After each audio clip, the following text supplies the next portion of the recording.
Stel jou 'n wêreld voor waar al jou besigheidsfunksies word naadloos geïntegreer. Dis die krag van ERP-stelsels. Hulle verenig bedrywighede, verbeter doeltreffendheid en besluitneming en transformeer hoe organisasies funksioneer.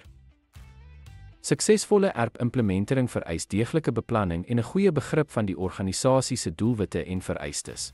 Dit is noodsaaklik om geskikte ERP-sagteware te kies en dit aan te pas by die besigheid se werkvloei. Die akkurate oordrag van bestaande data is 'n belangrike deel van die proses om data-integriteit te handhaaf. Omvattende opleiding van werknemers is nodig om die effektiewe gebruik van die nuwe stelsel te verseker. Aangesien implementering operasionele ontwrigtings kan veroorsaak, is strategiese veranderingsbestuur nodig om die oorgang te vergemaklik.